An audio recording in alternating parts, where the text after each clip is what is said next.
Et bonjour à tous, c'est le commandant et on se retrouve pour une nouvelle vidéo. Alors aujourd'hui, ça va être la vidéo reveal de Strixhaven puisqu'il y a eu la vidéo reveal qui est sortie là aujourd'hui. Du coup, bon, je tourne cette vidéo un peu tard, on va dire, mais c'est pas très grave. J'essaierai de la monter, de l'éditer et tout au plus vite et de la sortir d'ici, je pense, demain. Donc on devrait être le 1er avril dans la journée, je pense, dans la logique. Il me semble, hein, si je dis pas de conneries. Donc voilà, donc on va passer en revue vite fait ce qu'il y a eu de leak. Donc je vais passer que ce qu'il y a eu dans la vidéo, donc comme ça pas en train de l'abréger parce qu'elle dure quand même 35 ou 40 minutes, je sais plus, c'est très long quand même. Donc on va juste essayer d'abréger ça, en montrant que ce qu'ils ont montré là-dedans. Il y aura une autre vidéo, voire deux autres, j'en sais rien encore, je sais pas trop. Je pense deux autres au moins, parce qu'il y aura les autres reveals de l'extension, les cartes principales. Ensuite, il faudra que je montre les special guests, puisque ici on n'en verra qu'une seule, celle qui a été montrée dans la vidéo, qui je pense sera une des plus importantes étant donné la rareté de la carte initiale et le fait que ce soit une très bonne carte. Donc on verra les special guests dans une autre vidéo, sûrement avec le reste de l'extension qui n'a pas été montré là, qui sera sûrement montré petit à petit, soit il y aura plusieurs vidéos, soit j'en ferai qu'une seule, je verrai. Et enfin, il y aura la vidéo sur les préconstruits aussi. Alors encore une fois, pareil, s'il y en a plein qui me chauffent, peut-être que j'en ferai une sur chaque, ou alors je ferai que sur ceux qui me chauffent le plus, les plus importants, ceux que je trouve les meilleurs, etc. On verra. Donc on va passer ça vite fait en revue, et puis c'est parti. Donc premièrement, les cartes qui ont été révélées. Donc on va commencer avec les dragons, puisque du coup, bien évidemment, on retourne à Strixhaven, donc on a les dragons qui sont réédités à nouveau, sauf que du coup cette fois ils sont différents. Et alors là on voit vraiment qu'ils ont joué sur le type Spellslinger, puisque vraiment tous les dragons sont reliés aux éphémères et aux rituels, et plus généralement toute l'extension est vraiment reliée aux éphémères et rituels. C'est vrai que si c'est un type de deck que vous ne jouez pas en tant que deck commandeur, si vous jouez pas forcément un deck instant ou rituel, cette extension ne va pas apporter grand chose à votre deck, ça c'est sûr. Mais cependant il y a des trucs intéressants, dont les cartes qui ont été reveal, donc on va voir ça. Donc on commence avec Silver Quill The Disputant, 2 incolores, 1 blanc, 1 noir, il est 4/4 vol vigilance, sympathique. Chaque instant et rituel que vous lancez a casualité 1. Casualité 1, ça fait que quand vous lancez ce sort, vous pouvez sacrifier une créature avec une force de 1 ou plus. Quand vous le faites, vous copiez le sort et vous pouvez changer la cible de la copie du sort que vous copiez. Du coup, bien évidemment, vous n'êtes pas obligé de cibler la même créature. Donc c'est très cool. Franchement, il coûte 4. 4/4, il a de bonnes stats. L'effet est sympa, sachant que en Orzhov, vous faites déjà, enfin, vous êtes censé faire des tokens, donc c'est pas dérangeant de sacrifier une créature avec une force de 1 ou plus. Donc il est cool. Ensuite, on a Prismari, 5 incolore, 1 bleu, 1 rouge. Il est 7/7 vol, ward, payé 5 points de vie. C'est ok tiers, j'aurais aimé payer du vrai mana plutôt que des HP, parce qu'en soi, je pense que c'est pas dérangeant de payer 5 pour le cibler vu l'effet qu'il fait, puisqu'il fait que tous vos éphémères rituels ont Storm. Storm, c'est qu'en gros, ils vont être copiés pour chaque sort qui a été lancé avant ce tour-ci. Donc c'est hyper fort, on va pas se mentir. Et je pense que pour le coup, il aurait valu mieux qu'il ait un ward payant en vrai mana que en point de vie, parce que je le trouve très fort en fait. Même s'il coûte 7, je trouve que dans un deck Spellslinger IZ, il est très fort, hein, parce que Storm, c'est sûrement le meilleur truc avec les éphémères rituels. Ensuite, on a Witherbloom The Balancer, 6 incolore, 1 noir, 1 rouge, 5/5. Il a affinité pour les créatures, donc vous jouez noir-vert, donc c'est pas censé être un problème, on va dire. Il a vol contact mortel, sympathique, et les instants et rituels que vous lancez ont l'affinité pour les créatures. Franchement, sympa. Je trouve que c'est un peu innovant pour ses couleurs, donc ça fait plaisir. Ensuite, on a Lorehold The Historian, donc 3 incolores, 1 rouge, 1 blanc, 5/5 vol célérité. Sympa. Chaque éphémère et rituel dans votre main a miracle 2. C'est-à-dire que si c'est la première carte que vous piochez pendant ce tour-ci, vous pouvez la lancer pour 2. Donc sympa. Au début de l'entretien de chaque adversaire, vous pouvez discard une carte et piocher une carte. Donc le but c'est de piocher un instant. Il a miracle 2, vous pouvez le jouer pour 2. C'est sympa, c'est cool. Il a des bonnes stats, c'est vraiment sympa. Et ensuite, on a Kandrix The Proof. Donc 4 incolores, 1 vert, 1 bleu, 6/6, vol, piétinement. Il a cascade, donc quand vous le lancez, vous révélez jusqu'à révéler une carte non terrain avec une valeur de mana de 6 ou moins, vous pouvez le lancer gratuitement. Sachant que ça va faire ça avec tous vos éphémères rituels, puisqu'il donne cascade à tous vos éphémères rituels. Donc ils sont tous plutôt intéressants. Je dirais quand même, pour moi, Kandrix est vraiment chaud, puisque donner cascade à tous, c'est très fort. Alors faut jouer des trucs un minimum cher, hein. Si vous jouez des trucs à 1 et 2, ça risque pas de faire des effets de fou. Mais Kandrix est vraiment fort. Prismari, je trouve sympa. En vrai, ils sont tous bien, je trouve, globalement. Il y en a pas un raté, à part peut-être Silver Quill. Ouais, et encore, en vrai, même copier le sort, c'est fort. Non, franchement, ils sont tous bien. Le coût de mana peut être un plus ou moins cher sur celui que vous jouez, mais moi, je trouve qu'ils sont tous sympas, donc ça fait plaisir. Ensuite, on a Ralzarek, donc ça va être un peu la tête d'affiche de cette extension, étant donné que Ral change de couleur en plus, hein, puisque d'habitude il est IZ, là il se retrouve mono noir, donc il coûte un incolore de noir, il a 3 de loyauté de base, plus 1, on surveille 2, moins 1, n'importe quel nombre de joueurs discardent une carte, moins 2, vous renvoyez une créature ciblée avec une valeur de mana de 3 ou moins depuis votre cimetière sur le champ de bataille, sympathique, et moins 7, vous lancez 5 pièces, et un adversaire ciblé va passer autant de tours que vous avez fait face. Donc pour le coup, c'est sympa. Alors le moins 7, bon, c'est compliqué à atteindre parce que il est à 3 de base, donc c'est-à-dire qu'il va falloir le faire survivre longtemps si vous jouez pas de mécanique loyauté particulièrement. Mais je le trouve sympathique. Pour 3, il arrive à 3. Vous pouvez surveiller un direct, soit vous pouvez faire discard un peu les joueurs si c'est un peu le but de votre deck, ou alors au pire, vous ramenez directement une créature, et derrière, il a encore de loyauté, il meurt même pas. Donc je le trouve sympathique. Ce changement mono noir, moi je le trouve cool. Alors je pense pas qu'il va être game meta breaker, mais franchement, il est très sympathique. Moi j'aime bien la carte. Ensuite, on a Mathematics, donc ça avait déjà été leak. Là, ils l'ont remontré dans la vidéo. Donc faut payer 2 bleus et 2 fois X, et en gros, un joueur ciblé pioche 2 puissance X. Donc si vous payez 0, vous piochez 1. Si vous payez 1, vous piochez 2. Si vous payez 2, vous piochez 4. Bon, à chaque fois, c'est doublé. Donc 2 puissance 3, vous piochez 8. 2 puissance 4, vous piochez 16, etc. etc., etc. La carte est sympa. Maintenant, est-ce que ça va être vraiment très utile en termes de jeu et d'utilité? Je sais pas. Mais le concept est cool, on va dire. Et ça fait plaisir de voir des cartes un peu innovantes. Maintenant, je sais pas trop quoi voir. On va dire que pour 2, vous piochez 1. C'est pas un truc de fou. Mais vous pouvez tuer un adversaire parce que c'est un joueur ciblé. Donc si jamais vous jouez un deck, vous avez par exemple une combo infinie qui fait du mana incolore infini ou ce genre de truc, vous pouvez tuer un adversaire puisqu'il mourra à la pioche. Donc c'est sympathique. Ensuite, on a Emeritus of Ideation, 3 incolores de bleu. C'est là où par contre je trouve qu'ils ont un peu déconné vu comment c'est très fort. C'est une 5/5. Il a vol Ward 2. Donc le Ward 2, je le trouve un peu abusé puisqu'il arrive préparé. Donc la nouvelle mécanique préparée, c'est une créature arrive préparée. Quand elle est préparée, vous pouvez lancer le sort qu'il y a sur la créature une fois. Ensuite, elle n'est plus préparée et il faudra à nouveau qu'elle soit préparée pour pouvoir relancer le sort. Cependant, dans son texte, il y a un effet qui dit que quand elle attaque, vous pouvez exiler 8 cartes de votre cimetière. Si vous faites ainsi, cette créature devient préparée. Donc ce qui se passe, c'est que vous le jouez pour 5. Vous avez une 5/5 vol Ward 2, donc très sympathique. Vous payez 1 instantanément ou même quand vous voulez, puisque Ancestral Recall est un instant. Mais vous pouvez littéralement lancer Ancestral Recall, qui on rappelle est ban, puisque elle fait partie de la réserve list et que c'est une carte qui ne sera jamais reprint, étant donné la puissance de la carte absurde qui fait que pour 1 en instant, un joueur ciblé pioche 3, ce qui n'a littéralement aucun sens dans le jeu à l'heure actuelle, puisque, bon, on va pas se mentir, c'est sûrement une des meilleures instants, c'est pas la meilleure instant du jeu, dans Ancestral Recall, c'est pas pour rien qu'elle est ban.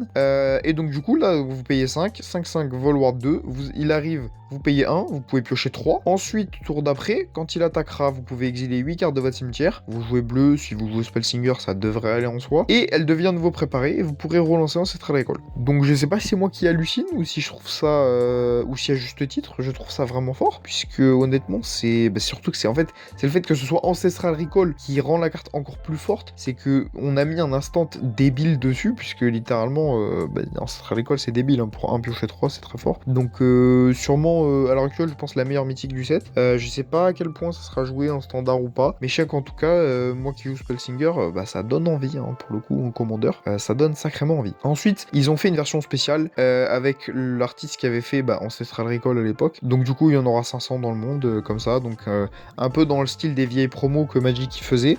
Donc franchement, il est très très beau et puis rien à dire là-dessus. Ensuite, on continue.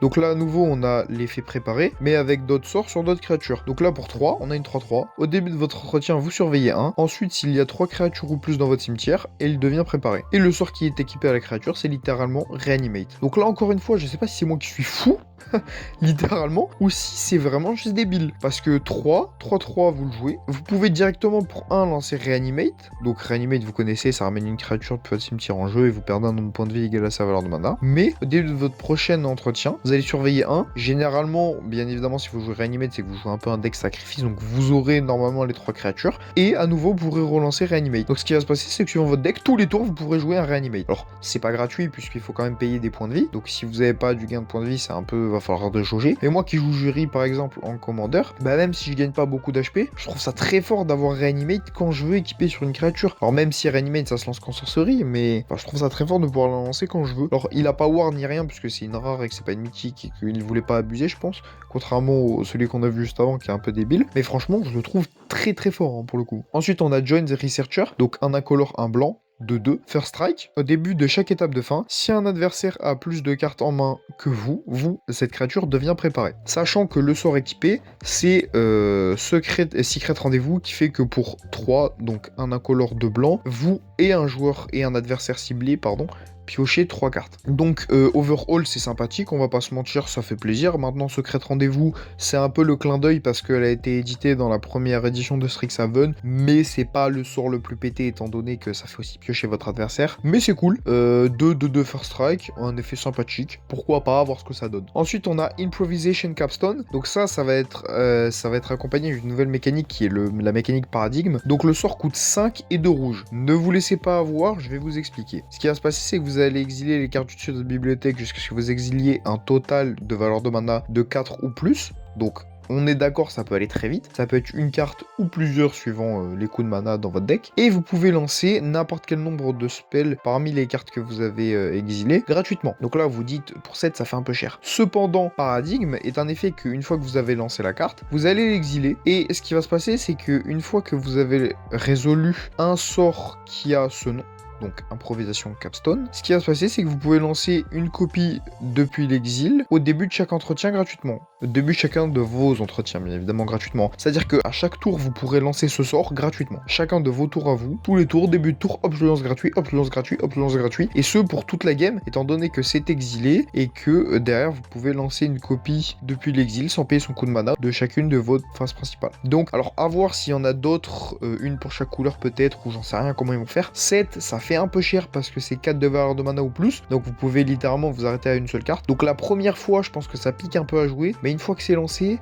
c'est très fort. Pour le coup, je trouve ça très très fort. Ensuite, on a une nouvelle mécanique, encore entre guillemets, c'est un mot-clé plutôt, là c'est le mot-clé opus. Donc là, par exemple, sur Color Storm Stallion, un incolore, un bleu, un rouge, c'est une 3-3 ward 1 célérité, sympa les stats, et il fait que quand vous lancez un instant ou un rituel, il gagne +1/+1 jusqu'à la fin du tour. Si jamais 5 mana ou plus ont été dépensés pour lancer ce sort, vous créez une copie de cette créature. Donc si vous jouez des gros sorts, vous allez faire plein de Color Storm Stallion et du coup à chaque fois ça sera un peu comme que Scud Swarm, ça va se dédoubler. On passera du coup à 2, puis 4, puis 8, etc. etc. etc. Et enfin on a Exhibition Tidecaller à côté qui pour un bleu est une 0-2 et quand vous lancez un instant ou un rituel, un joueur ciblé meule 3 et si 5 mana ou plus ont été dépensés, un joueur ciblé meule 10 à la place. Donc je pense que... c'est même pas je pense, c'est que c'est très fort dans les decks meul puisqu'en vrai dans les decks meul on va quand même chercher à faire défausser vos adversaires. Du coup, des instants et des rituels, vous devriez en jouer. Donc je pense que dans un deck meul, ça a sa place pour faire meuler les adversaires. Et puis si jamais vous lancez un gros sort, ça fait meuler 10. C'est très sympathique, on va dire. On va pas se mentir, c'est très sympathique. Ensuite, Conciliators Duelist, 2 blancs, 2 noirs, 4-3. Quand il arrive, vous piochez une carte. Chaque adversaire peut 1. C'est OKGR. Quand vous lancez un instant ou un rituel qui cible une créature, exilez jusqu'à une autre créature. Ensuite, vous allez blink la créature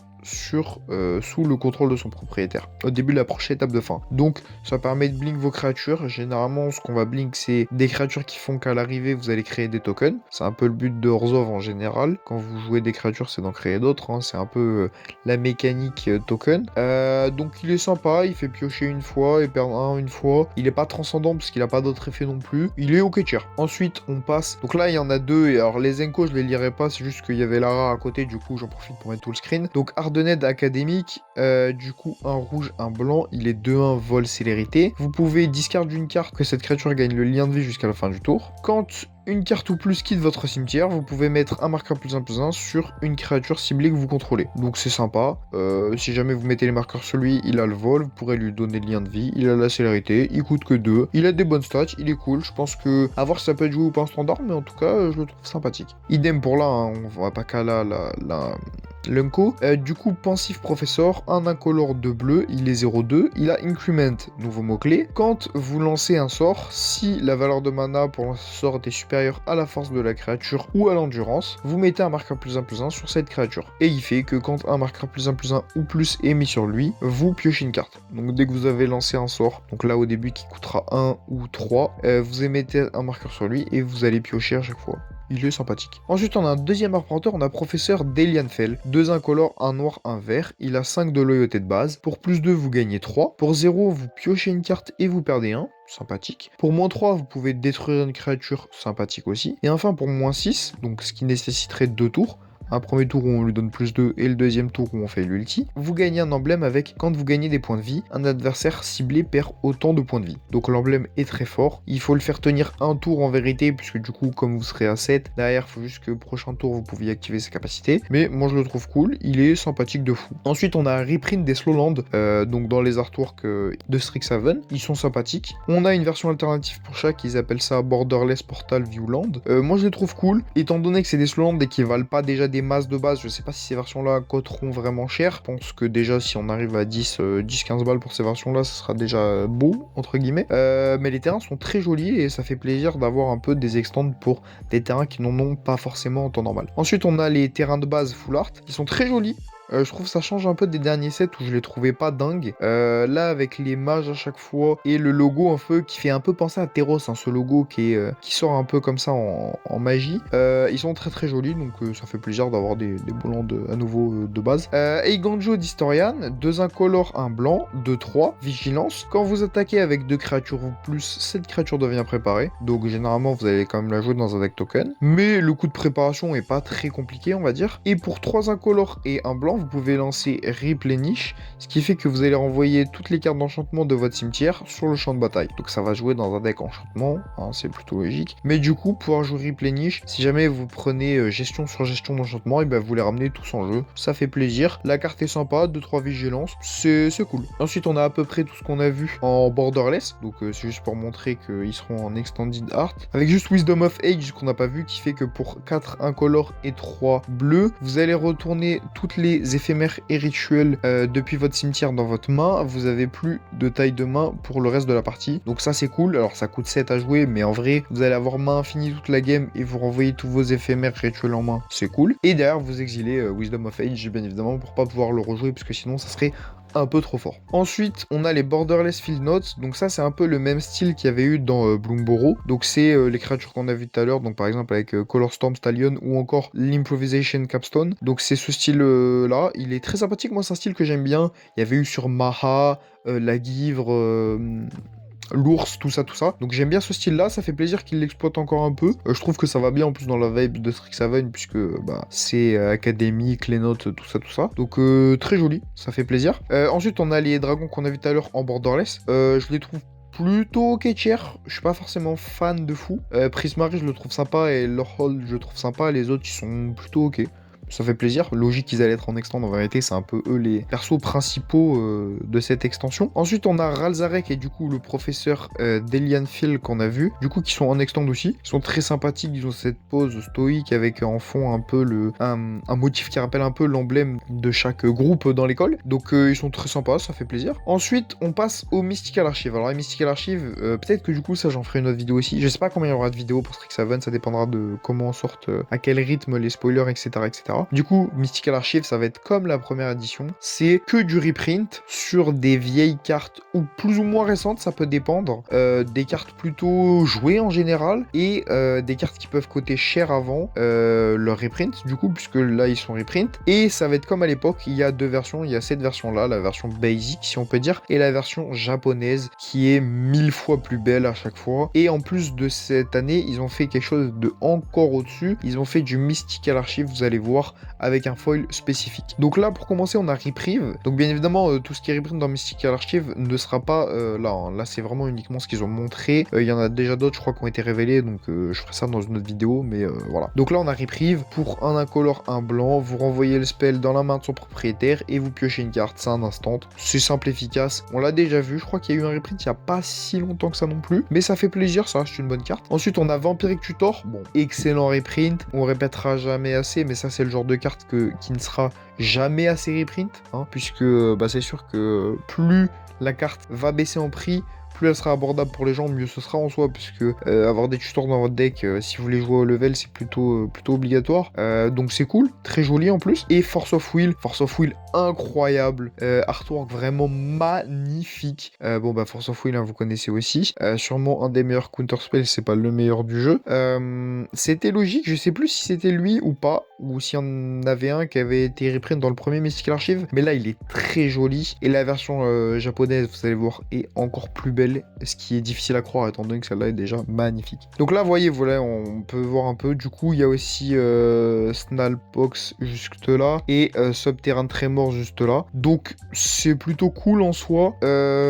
C'est pas des cartes que je joue, que j'ai déjà vu énormément jouer. Smallpox, c'est pas mal. Subterranean Tremor, c'est pas mal aussi. À côté, alors bien évidemment, oui, il y aura des communes inco. Hein, je les ai pas mis là. Enfin, je les ai pas mis avant parce qu'on les voyait là. Et bien évidemment, il y a des communes inco aussi qui sont reprint. Je sais que par exemple, je crois il y a Stock Up qui est reprint, alors que c'est une nouvelle carte de il y a pas longtemps. C'était dans l'extension avec les planètes. Mais je crois que comme c'est joué en standard et que le prix il est déjà plutôt élevé pour une inco, ça doit être entre 5 et 10 balles, sachant que c'est joué généralement fois 2 à 4, on va dire, ça dépend. Donc je crois que c'est déjà reprint dans Mystical Archive, ce qui est plutôt étonnant, un reprint aussi rapide, pour le coup. C'est rare, même pour Magic, de reprint d'une carte aussi rapidement. Donc ça fera sûrement baisser le prix, c'est sympa. Et puis oui, du coup, ils sont obligés de mettre des communes inco pour combler. Mais on verra bien le reste des rares et mythiques. Mais là, c'est quand même excellent. Reprieve, Force of Will, Vampiric Tutor, Masterclass. Ça fait plaisir. Et là, on a les versions japonaises qui sont juste magnifique, rien à dire. Le Force of Will incroyable, le Vampiric Tutor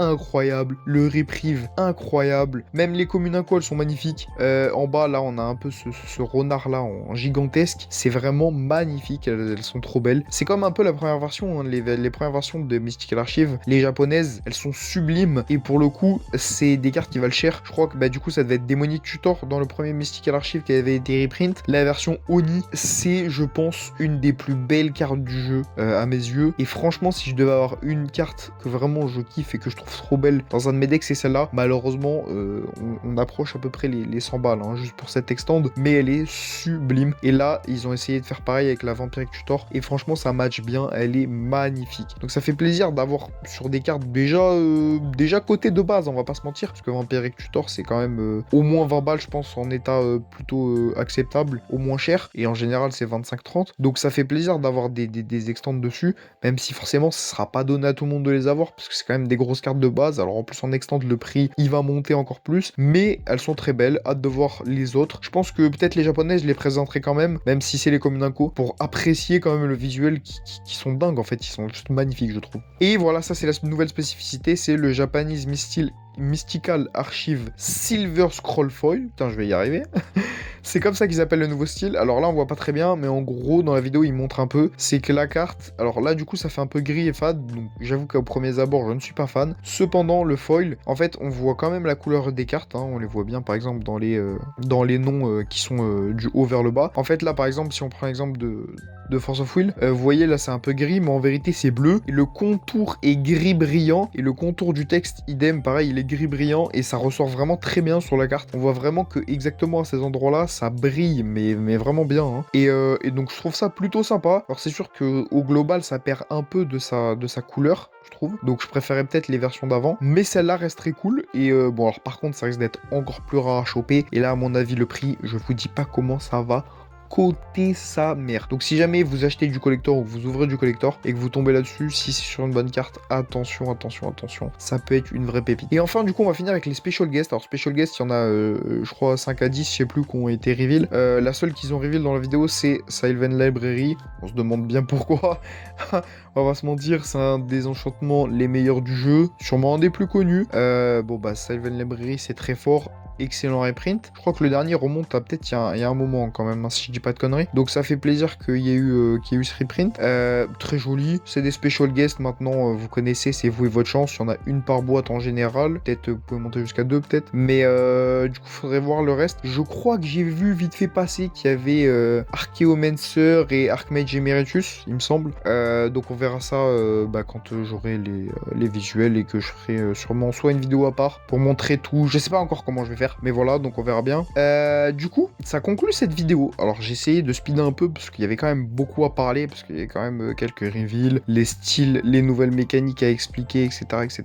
Mais je ferai d'autres vidéos. Je pense que je regrouperai Mystical Archive et les special guests en une vidéo, comme ça sera plus simple. Et le reste de l'extension sûrement en une. Et la vidéo sur les préconstruits, on verra. Soit je ferai sur les 5, soit je ferai différentes vidéos, ou même peut-être pas, hein, s'il y en a aucun qui me plaît, peut-être que je présenterai juste les commandants vite fait comme ça, mais on verra bien. Donc j'espère que ça vous a plu, j'essaie de sortir ça au plus vite, en vrai c'est pour ça que aussi j'essaie de me dépêcher, c'est parce qu'il est déjà très tard. ou devrais-je dire très tôt, à l'heure où j'enregistre cette vidéo. Donc je pense que ça devrait sortir aujourd'hui, dans la journée, ou peut-être le 2. Le 2 ou le 3 peut-être, avec un peu de retard, je sais pas, on verra. C'était le commandant. N'hésitez pas à vous abonner, à liker. J'espère que vous avez kiffé. À plus.